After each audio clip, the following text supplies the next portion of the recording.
और खूब उत्साह होकर के घरों के बाहर दीप जला जला करके दीपावली को मनाएंगे।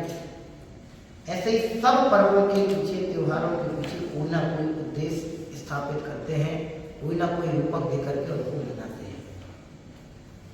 अभी एक वर्तमान में प्रसंग है मकर संक्रांति का।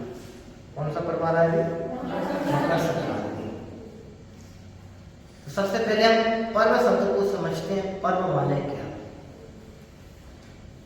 पर्व शब्द संस्कृत में प्री धातु से और बनित प्रत्यय से बना है। पर्व शब्द कैसे बना है? संस्कृत में प्री धातु से और बनित प्रत्यय से, प्री प्लस बनित इक्वल पर्व, जिसका अर्थ होता है जोड़ना, ग्रंथि अथवा गांठ। आपने देखा होगा दो रस्सियों के टुकड़े हों, उन दोनों को गांठ लगा दें तो वे दोनों टुकड़े क्या हो जाते हैं? जुड़ के एक हो जाते हैं। तो पर्व शब्द का अर्थ होता है जोड़ना, ग्रंथि या गांठ। एक और अर्थ पर्व शब्द का पढ़ने में आता है। पर्व अर्थात पूरा करना, पवित्र करना और प्रसन्न करना। अब हम इन तीनों ही अर्थ को, पूरा करना, पवित्र करना और प्रसन्न होना, इन तीनों के आधार से पर्व शब्द को परिभाषित करने की कोशिश करें तो कह सकते हैं कि जो कार्य करते करते पूर्णता को प्राप्त होकर पवित्र हृदय में प्रसन्नता का अनुभव कराते हैं, उन्हें पर्व कहते हैं। ये परिभाषाएं अपने को प्राप्त होती हैं। लेकिन इसके पहले हमने एक शब्द का अर्थ, पर्व शब्द का अर्थ आपको बताया, पर्व अर्थात जोड़ना। तो इसके लिए आध्यात्मिक रूप में इसका अर्थ स्थापित करने की कोशिश करें तो जो हमें स्वयं से जोड़े, प्रसन्नता का, स्वानुभवन का अनुभव कराए, उसे पर्व कहते हैं। वस्तुतः और मूल रूप में हमें यही अर्थ ग्रहण करना चाहिए। जो हमें स्वयं से जोड़े, खुद से जुड़े, खुद से खुद की दूरी को मिटा करके खुद से खुद का जुड़ाव जो करे, उसे पर्व कहते हैं। हमने जो कार्य सोचा, जो कार्य समझा, उसको पूर्ण किया, पूर्णता प्राप्त हुई और उससे हमारे हृदय में आनंद उत्पन्न हुआ, ये तो एक बहुत सामान्य दृष्टिकोण है। मूलतः यही बात अपने को ख्याल में आनी चाहिए, जो हमें स्वयं से जोड़े, जो मुझसे जोड़े, उसका नाम है पर्व। इसके अलावा पर्व का दूसरा कोई रूपक नहीं होना चाहिए। हर एक पर्व को मनाने के पीछे हमारी भारतीय संस्कृति में अनेक तरह के रूपक स्थापित किए जाते हैं। अभी मकर संक्रांति की बात है तो मकर संक्रांति के संबंध में भी बहुत सारे रूपक चलते हैं। पूरे धरती पर विविध रूपों में पर्व मनाया जाता है। उनकी लंबी चौड़ी व्याख्याएं हैं, उनके सबके अलग अलग नाम हैं और सब जगह की अलग अलग मान्यताएं हैं, अलग अलग सबके पीछे कोई ना कोई कथानक जुड़े हुए हैं। उन सब बातों की चर्चा मैं यहाँ नहीं करूँगा। बस इसमें आपको और हमें एक विशेष बात क्या ध्यान रखनी है कि पर्वों का संबंध किसी प्रकार के अंधविश्वासों से जुड़ा हुआ ना हो। पर्वों का संबंध किसी प्रकार के गृहीत मिथ्यात्व के पोषण से ना हो। पर्वों का संबंध किसी प्रकार के मिथ्यात्व के पोषण से जुड़ा हुआ नहीं। पर्व का संबंध सीधा और सटीक केवल मुझसे हो, आत्महिताय हो, सर्वजन के लिए हित की दृष्टि से हो। किसी भी प्रकार के अंधविश्वासों को बढ़ावा देता हुआ हमारा किसी भी प्रकार के पर्व को मनाने के पीछे उद्देश्य नहीं होना चाहिए। और ऐसी भी कोई गतिविधि, ऐसा भी कोई क्रियाकलाप हमारे द्वारा उन पर्वों की आड़ में नहीं होना चाहिए जिसके माध्यम से प्राणी मात्र की विराधना, हिंसा या किसी प्रकार का दुख उनको होता। पर्व तो खुशियों के संचार के लिए आते हैं, पर्व तो आनंद को, मैत्री को बढ़ाने के लिए आते हैं, पर्व तो परस्पर वात्सल्य, स्नेह का संचार करने के लिए आते हैं। और यदि वही पर्व हमारे खोटे क्रियाकलापों के माध्यम से हिंसा का तांडव नृत्य करने लगे तो भी पर्व किस काम का? इसलिए किसी भी पर्व को हिंसा के रूप देकर के नहीं मनाना चाहिए। जैसे मकर संक्रांति का प्रचलन अपने यहाँ है, एक सामाजिक पर्व है। इस पर्व का कोई धार्मिक हेतु देखने में नहीं आता। आध्यात्मिक पक्ष भी मकर संक्रांति के पीछे कुछ नहीं है। एक सामाजिक दृष्टि से, लोक व्यवहार की दृष्टि से, और जो खगोलीय परिवर्तन होता है, जो यूं समझ लें कि एक वातावरण में जो परिवर्तन होता है, उस परिवर्तन की प्रमुखता और खगोलीय प्रामाणिकताओं के आधार से इस पर्व को मनाने का एक प्रचलन चल पड़ा। वस्तुतः इसका धार्मिक और आध्यात्मिक कोई भी पक्ष देखने में नहीं आता, लेकिन अब चल रहा है तो सबने जो जो इस पर्व को मनाते हैं, हिंदू हो और भी अन्य कोई भी हो, विविध जातियों में, विविध क्षेत्रों में, विविध स्थानों में, विविध राज्यों में इस पर्व को विविध नामों को देकर के मनाया जाता है और मना रहे हैं।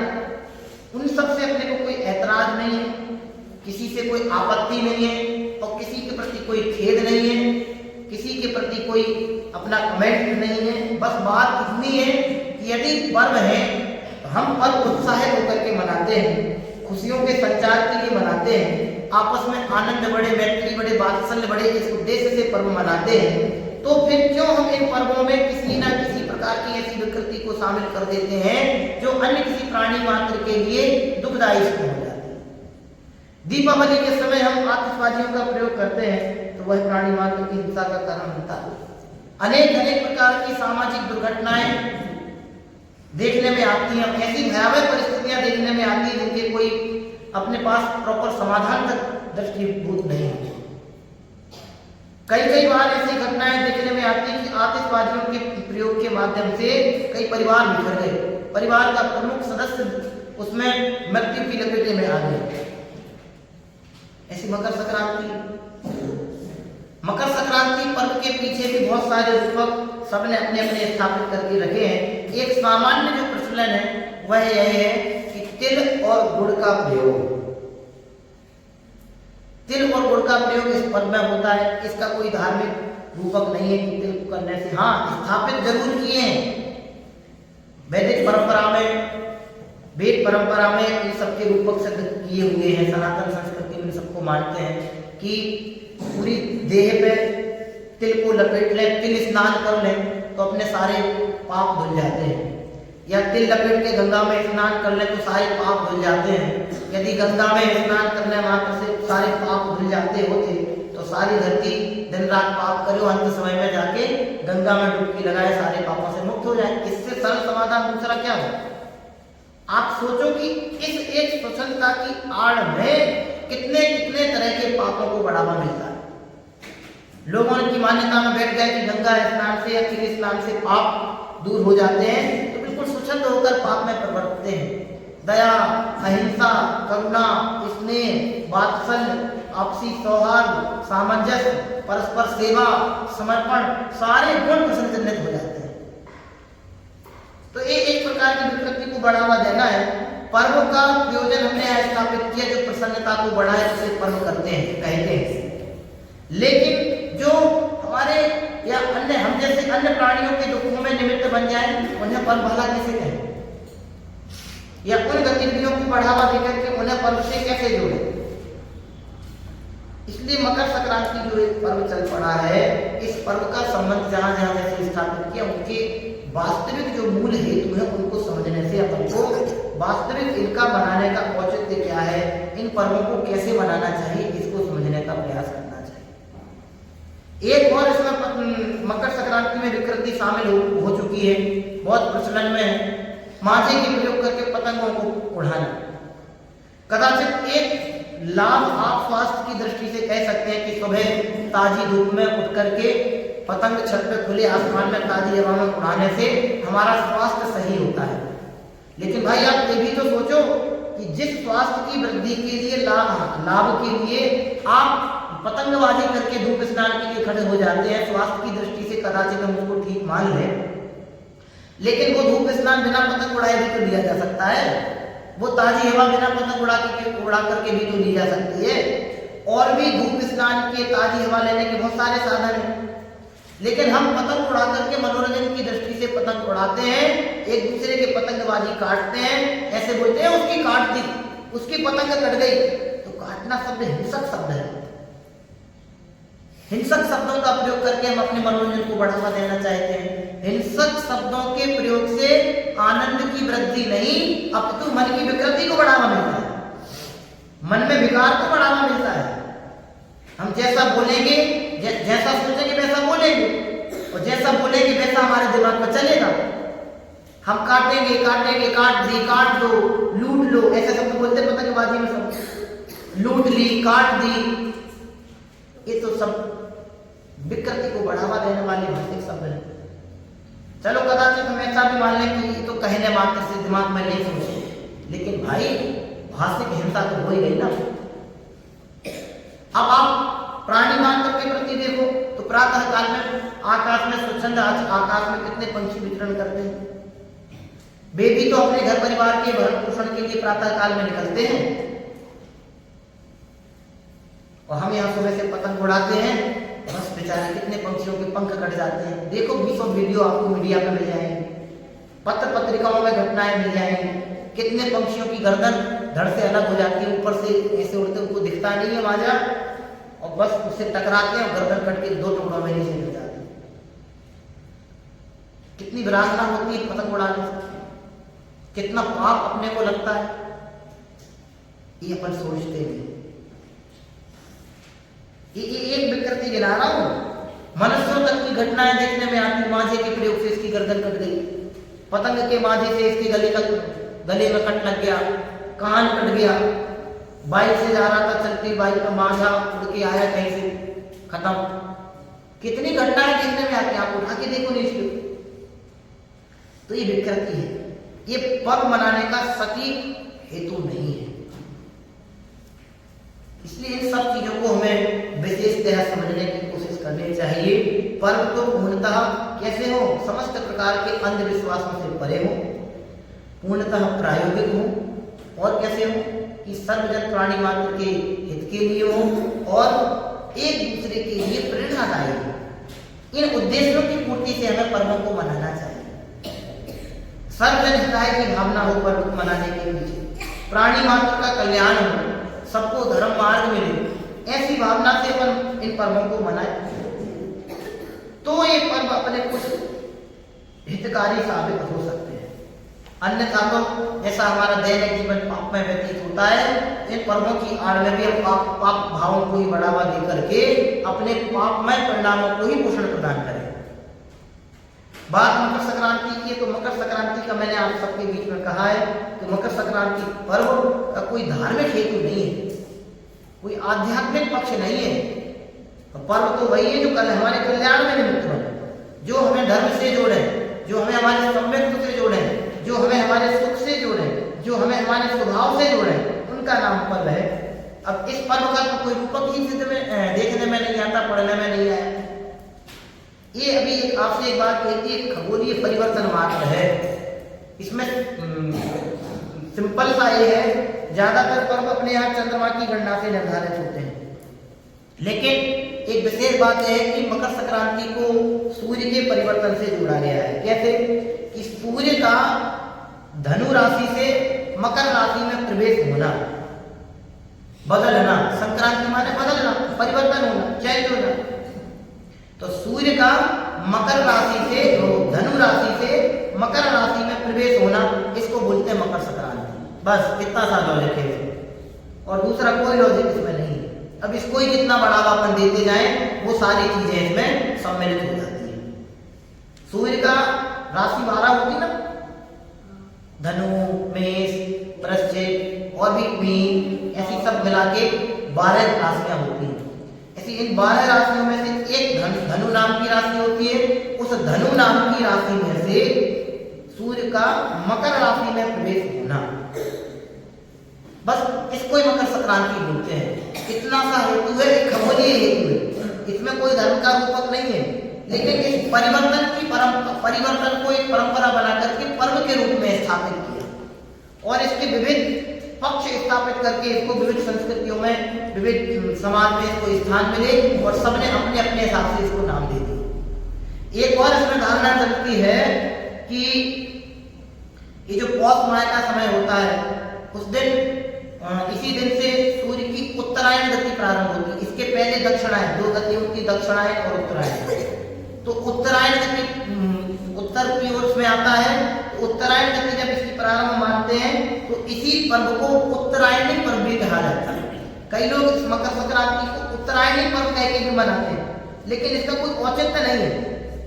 एक छोटा सा परिवर्तन, और इसका कोई सुनिश्चित समय नहीं है। ज्यादातर अभी कुछ समय से 14 जनवरी को ये पर्व मनाया जाता है, आज से 100, 150, 200 साल पहले, 1000 साल पहले, और कभी कभी दिसंबर के हैं सारे, तुम्हारे डेट भी लिखी हुई सब आप देखेंगे, मिल जाएगा नहीं। दिसंबर में भी ये पर्व आया, 10 जनवरी के दिन भी ये पर्व मनाया गया। अभी लेटेस्ट कुछ समय पहले 12 जनवरी को, कुछ समय पहले 15 जनवरी को, और ज्यादातर अभी 14 जनवरी को।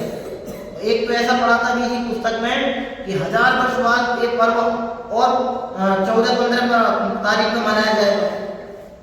तो तारीखें बदलती रहेंगी, तिथियां बदलती रहेंगी, थोड़े थोड़े नाम परिवर्तित होते रहेंगे, लेकिन इन पर्वों के पीछे का हमारा प्रयोजन सही नहीं होगा तो ये पर्व भी हमारे लिए हितकर सिद्ध नहीं होंगे। पर्व वह जो हमारे हित में सहायक बने, पर्व वह जो हमारे कल्याण में सहायक बने, पर्व वह जो हमें हमारे आत्महित के मार्ग से जोड़े। एक परंपरा के पोषण मात्र का के प्रयोजन से पर्वों को मनाना कतई उचित नहीं। मकर संक्रांति की बहुत सारी मान्यताएं हैं। कोई उत्तर भारत में इस पर्व को लोहड़ी कहते हैं, इसमें लिखा है, दक्षिण भारत में इसको पोंगल कहते हैं, और मध्य भारत में इसको संक्रांति कहते हैं। ऐसे सब जगह के अलग अलग नाम है इस पर्व को मनाने के पीछे। और भी अलग अलग प्रांतों में, बिहार, उत्तर प्रदेश में इसको खिचड़ी कहते हैं। अब लोग मकर संक्रांति को खिचड़ी कहते हैं। कई कई जगह तो वो मूंग चावल मिक्स करके भी वो इसकी एक सबकी अलग अलग विधियां हैं बनाने। और तमिलनाडु में इसको पोंगल नाम से कहा है। इसी तरह असम में माघ बिहू, पंजाब में लोहड़ी, कर्नाटक, केरल व आंध्र प्रदेश में इसको संक्रांति कहते हैं। गोवा, मध्य प्रदेश, महाराष्ट्र, हरियाणा, हिमाचल में मगही। ऐसे सब जगह के अलग अलग हैं, बहुत सारे लिखे हैं। बहुत सारे प्रांतों में इसके अलग अलग नाम चलते हैं, लेकिन ज्यादातर इसको सब जगह मकर संक्रांति के रूप में ही मनाते हैं। एक सामान्य कथन है मकर संक्रांति के रूप में, लेकिन ये सारी गणनाएं हैं, सारे सबके रूपक अपने अपने अलग अलग हैं। कितने सत्य हैं, कितने उचित हैं, कितने धर्म से संबंध हैं, इनके बारे में बहुत सोच खोज की अपेक्षा है। जितना ज्यादा हम सोचेंगे, खोजेंगे, विचार करेंगे, समझने की कोशिश करेंगे, उतने अधिक सत्य से परिचित होंगे। बिना सोचे समझे हम एक परंपरा के पोषण मात्र का आधार बना करके इन पर्वों को बढ़ावा देते जाएंगे, और जो परंपराएं चली आ रही हैं ये सब कुरीतियां हैं। जिन चीजों के बारे में हमें सच्ची समझ नहीं है उनको पोषण प्रदान करने से हमारा पाप पुष्ट होता है, मिथ्यात्व पुष्ट होता है, उससे हमारे धर्म का कोई संबंध नहीं है। इसलिए ये जो मकर संक्रांति है इसका धार्मिक पक्ष क्या है ये अपन को समझने की कोशिश करनी चाहिए। तो जिसको एक लाइन में हमने सर्वसा निषेध के साथ आपसे कहा कि इसका धार्मिक पक्ष कोई भी नहीं है, इसलिए हमें ऐसे व्यर्थ के समय की बर्बादी वाले कर्मों से बचना चाहिए। हाँ, एक सामाजिक दृष्टि से जो प्रचलन चला है उसमें भी हमें प्रयोजन की प्रमुखता के साथ अपने इस समय का सदुपयोग करके धर्म मार्ग में लगने का प्रयास करना चाहिए। जो अवकाश के समय अपने को मिलते हैं, इन अवकाश के समयों का लाभ अपने को अपने धर्म की आराधना और अपने प्रयोजन की पूर्ति के उद्देश्य से करना चाहिए। तो ये पर्व मनाना सार्थक। इस पर्व मनाना सार्थक के माने समय का सदुपयोग करना सार्थक। छुट्टी मिल गई, लोग तिल गुड़ से खेल रहे हैं, कई जगह होली जैसा खेलते हैं, कई जगह उसके लड्डू बना के खेलते हैं, कई जगह उसके लड्डू से तिल के उससे स्नान करते हैं, कई जगह क्या करते हैं, पानी में तिल को मिला देते हैं, उस पानी से स्नान करते हैं। ये तो सब मूर्खताएं हैं, इनसे कोई औचित्य सिद्ध नहीं है और इनसे किसी के पाप धुलने वाले नहीं। तिल के नहाने से यदि स्नान को पाप धुलने लग जाए, जिस खेत में तिल होती है वहां तो तिल होती है, तो वहां के तो सारे जीव जितने होंगे तो सारे निष्पाप हो जाए, पापों से रहित हो जाए। लेकिन ऐसा कोई, इसका कोई औचित्य ही नहीं, ये सिर्फ अपनी एक निजी कल्पना मात्र है, इसका धर्म से कोई संबंध नहीं है। बहुत अलग अलग तरीके हैं इस पर्व को मनाने के, लेकिन अपन को तीन बातों का विशेष ध्यान रखना है जो मूलतः सर्वत्र जितने नाम गिनाए में जोड़ी जाती हैं कि मकर संक्रांति के दिन लोग गंगा स्नान पर बल देते हैं, तिल के और गुड़ के प्रयोग पर बल देते हैं। तिल और गुड़ के लड्डू बनते हैं ना, खूब लड्डू बनते हैं तरह तरह के। हमारे बुंदेलखंड में तो इतने लड्डू बनते हैं कि उसकी सीमा नहीं है। नमकीन के तक लड्डू बना के खाते हैं लोग, समझ में आया ना। तो बस ये है कि वहां पे मिष्ठान बन जाते हैं घरों में, लेकिन तिल और गुड़ का रूपक भी है। एक स्वास्थ्य की दृष्टि से अपन समझे तो तिल गर्म प्रकृति की होती है और गुड़ भी गर्म प्रकृति का होता है। तिल भी शरीर में अपनी गर्माहट पैदा करती है और गुड़ भी गर्माहट पैदा करती है। और मकर संक्रांति पड़ती है जनवरी में, और जनवरी में होती है ज्यादातर ठंड। तो जी जब प्रचलन हुआ होगा इस पर्व को मनाने का, तो लोगों ने इसी उद्देश्य से तिल और गुड़ के प्रयोग पे बल दिया होगा कि लोगों को ज्यादा ठंडी लगती है तो गर्मी से बचेंगे। यही एक दृष्टिकोण हो सकता है सामान्य, और भी सोच खोज की अपेक्षा इनमें है। लेकिन इसका धर्म से क्या संबंध? शरीर का धर्म से क्या संबंध? शरीर की गर्मी का धर्म से क्या लेना देना? एक स्वास्थ्य की दृष्टि से खूब ज्यादा ठंडी पड़ रही है, ऐसे समय में गर्म खाया जाए, गर्म पहना जाए, गरम गरम सब माहौल बनाने का प्रयास किया जाता है। तो तिल का और गुड़ का प्रयोग इस दृष्टि से इस समय किया होगा, तो वही परंपरा में चला आ रहा है। तो लोगों ने इसको धर्म मान के करने लगे कि मकर संक्रांति के दिन तिल खाया जाता है, गुड़ खाई जाती है। लेकिन इसका कोई धार्मिक हेतु नहीं है। सच बात तो यह है कि धर्म में खान पान की बातों का तो निषेध ही होता है। अगर खाने पीने को धर्म मान लिया जाए तो फिर जो हम खाने के त्याग को धर्म कहते हैं वो तो सारा निषेध ही हो जाएगा। समझ में आया ना? इसलिए खान पान को बढ़ावा देना तो ये अपने राग आदि को बढ़ावा देना, अपने राग आदि का पोषण है। शरीर के प्रति लगाव, ये भी तो राग है। शरीर को ठंडी नहीं लग जाए, इसमें गर्मी बनी रहे, ये भी तो शरीर के प्रति ममत्व हुआ।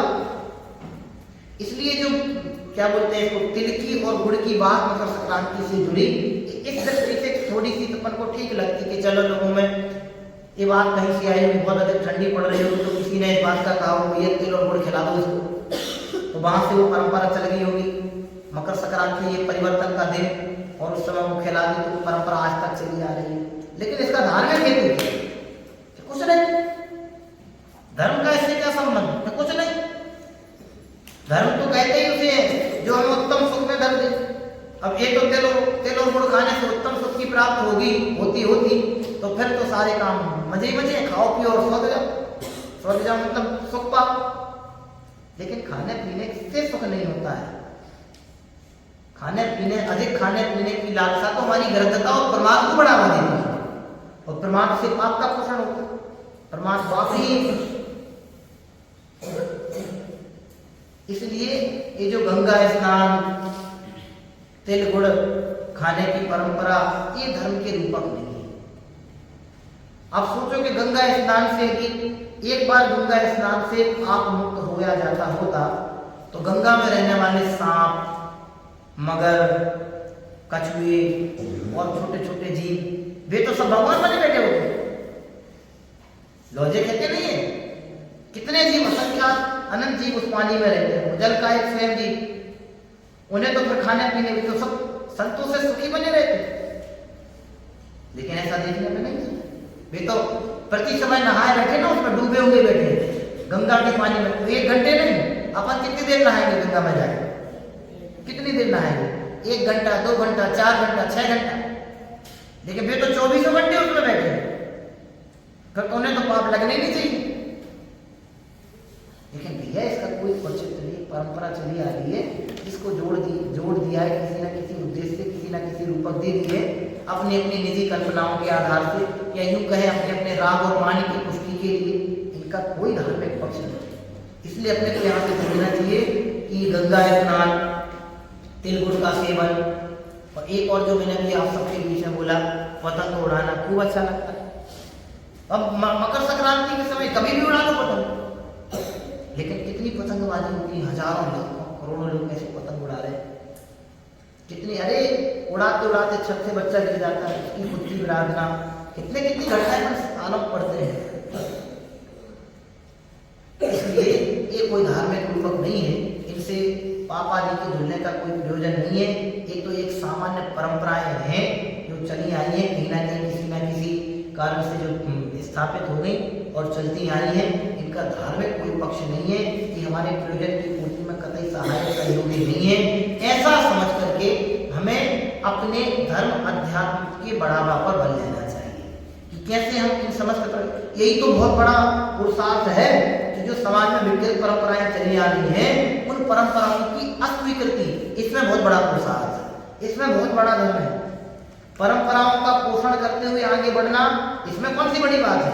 जो काम सारे लोग करते आ रहे हैं वो काम तुम भी करो, तो इसमें क्या विशेषता? हम भी करें, इसमें क्या विशेषता?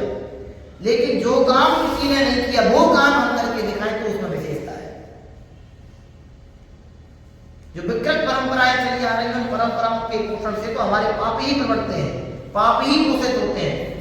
लेकिन उन परंपराओं को परिमार्जित करके उनसे सब बचें, हम बचें और आने वाले समय में ऐसी परंपराएं प्रवर्तित ना बनी रहें, ऐसे कुछ प्रयास किए जाएं तो इससे प्राणी मात्र का भी कल्याण होगा और स्वयं के भी कल्याण का पथ प्रशस्त होगा। इसलिए पर्व का जो एक प्रकृष्ट और समीचीन अर्थ हमने आपके बीच में स्थापित किया था, पर्व माने जोड़ना। जो हमें हमारे धर्म मार्ग से जोड़ दे उसको पर्व कहते हैं। जो हमें जिस दिन हम धर्म मार्ग से जुड़ जाए, जिस दिन हमें धर्म मार्ग की वास्तविक रुचि प्रकट हो जाए, जिस दिन हम अपने मोक्ष मार्ग को प्रशस्त कर लें, वही दिन हमारे लिए पर्व है। उसके अलावा हम कितने पर्व मना रहे हैं? धर्म पर्व भी कितने मनाते हैं? अष्टांगिकाएं, 16 कारण कितने मना के हर साल में 2-2, 3-3 बार निकल रहे हैं। लेकिन क्या औचित्य सिद्ध हो रहा है? कुछ भी औचित्य सिद्ध नहीं हो रहा है। इसलिए पर्व वही जो मुझे मुझसे जोड़ दे, पर्व वही जो मुझे धर्म से जोड़ दे, पर्व वही जो मुझे सुख के मार्ग से जोड़ दे। इसके अलावा दूसरा कोई पर्व, ऐसी बात हमें को सोचनी चाहिए। ये दिन, ये अवसर, ये समय हमें सोचने के लिए, अपनी समझ को विकसित करने के लिए मिलते हैं। एक एक पर्व के बारे में हम सोचें कि इनके रूपक क्या है, ये क्यों मनाए जा रहे हैं, इनके उद्देश्य क्या है भी या नहीं भी। जब हम ये सोचेंगे, समझने का प्रयास करेंगे तो एक व्यवस्थित परिणाम पर पहुंचेंगे। ना सोचेंगे, ना समझेंगे तो फिर मामला गड़बड़ होने वाला ही है। हमारा धर्म अहिंसा है, हम अहिंसा के पोषक हैं, अहिंसा के आराधक हैं, हम अहिंसा की उपासना करने वाले हैं। ऐसे कृत्य क्यों करें कि जिससे हिंसा का ही तांडव नृत्य हो? ऐसे काम क्यों करें कि जिससे प्राणी मात्र की विराधना हो? ऐसे कार्य क्यों करें जिससे किसी के परिवार बिछड़ जाए? ऐसे कार्य क्यों करें कि जिससे प्राणी तकलीफों को प्राप्त हो? ऐसे कार्य क्यों करें जिससे प्राणियों का अंत हो जाए? ऐसे कार्य क्यों करें जिससे प्राणियों को प्राणघात तक सहन करना पड़े? ऐसे कार्य क्यों करें कि जिसके माध्यम से प्राणियों के प्राणों का घात हो?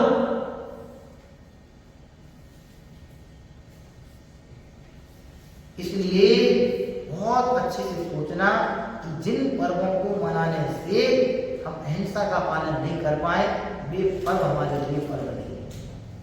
जो पर्व हमें हमारी अहिंसा के संरक्षक नजर नहीं आए, वे पर्व हमारे लिए पर्व नहीं है। जो पर्व हमें हमारे धर्म मार्ग से वंचित करें, दूर करें, वे पर्व हमारे लिए पर्व नहीं है। तो ये मकर संक्रांति है।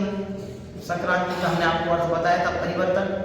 जैसे सूर्य धनु राशि से परिवर्तित होकर के मकर राशि में प्रवेश करता है, कि परिवर्तन करता है, तो हम भी एक परिवर्तन करके एक नई संक्रांति पैदा करने की, मनाने की कोशिश करें कि अनादिकाल से लेकर के जो अपने संकलेश मिथ्यात्मय परिणाम आए हैं, अब ऐसा संक्रमण अपना हो जाए, ऐसे परिणाम अपने परिवर्तित हो जाए कि जो ये मिथ्यात्व का पोषण, पापादि का प्रवर्तन, पापादि रूप प्रवर्तन अपना बन रहा है, वो परिवर्तित होकर के धर्म अध्यात्म के मार्ग में लग जाए। ये वास्तविक अच्छी, श्रेष्ठ और उचित संक्रांति अपने लिए है। लड्डुओं को खाने से, तिल के नहाने से पाप नहीं धुलते, ठीक है। इसलिए संक्रांति माने क्या? जैसे सूर्य धनु राशि से संक्रमित होकर के मकर राशि में प्रवेश करता है, ऐसे ही हम भी मिथ्यात्व से परिवर्तित होकर के, मिथ्यात्व का त्याग करके सम्यक की ओर बढ़ने का प्रयास करें। पाप से दूर होकर के धर्म, पुण्य के मार्ग में, धर्म के मार्ग में बढ़ने का प्रयास करें। ये है संक्रांति। इसलिए अहिंसा, दया, करुणा, आपसी मैत्री, वात्सल्य, स्वयं का सम्यक, इनकी संरक्षा, इनकी सुरक्षा जैसे हो, वो सोच करके अपन को इनसे जुड़ने का प्रयास करना चाहिए। तो इसी दृष्टि से एक अपन कह सकते हैं कि ठीक है, लेकिन जो परंपराएं चली आ रही है, विकृत परंपराएं, उनको ही पोषण देकर के पर्व मनाते रहने से पर्व मनाना उचित नहीं है। ठीक है, इसलिए मकर संक्रांति के संबंध में आज तक हम जो सोचते आए थे कि तिल के पानी से नहा लेना, इसका नाम मकर संक्रांति है, गुड़ के लड्डू खा लेने से या गुड़ का सेवन कर लेने से मकर संक्रांति हो जाती है, या पतंगबाजी कर लेने से मकर संक्रांति हो जाती है, तो ये विकृत परंपराएं हैं। ये मनोरंजन के साधन तो हो सकती हैं, लेकिन पापों को बैठने के साधन नहीं हो सकते। हमारा प्रयास पर्वों के पीछे पापों को मिटाने का होना चाहिए, ना कि पापमय संस्कृति विकृति को बढ़ावा देना। और ऐसे कार्य तो किसी भी पर्व के पीछे नहीं करने चाहिए जिससे प्राणियों का भार हो। आप देखना भी कल परसों के न्यूज़पेपर में ऐसी घटना भी कितनी आने लगी न्यूज़पेपर से। इसलिए भाई अहिंसा में अपना धर्म है, हमें प्रत्येक पर्व को अहिंसात्मक पद्धति से ही मनाने का प्रयास करना चाहिए, तो ही इन पर्वों को मनाने की सार्थकता है। हमारा उद्देश्य यह हो कि हम धर्म से जुड़े, हम सबका उद्देश्य यह हो कि सब धर्म से जुड़े। ऐसी उद्देश्य के साथ हम पर्वों को मनाएंगे तो पर्वों को मनाने की सार्थकता सिद्ध हो सकेगी। अन्यथा समस्त पर्व हमारे भ्रमण में ही कारण बनेंगे, संसार परिभ्रमण के ही कारण बनेंगे। ऐसी भावना हम सब पाएं कि हम भी इस संक्रांति पर एक ऐसा परिवर्तन अपने आप में लाएं, हमारे मन में भी एक ऐसी संक्रांति, ऐसी क्रांति पैदा हो कि हम इस मकर संक्रांति पर मिथ्यात्व की जो जड़ें मजबूत हैं वे टूट करके सम्यक्त के मार्ग में, सुख के मार्ग में स्वयं को स्थापित करें। ऐसी भावना के साथ अभी विराम लेते हैं। ओम नमः शिवाय।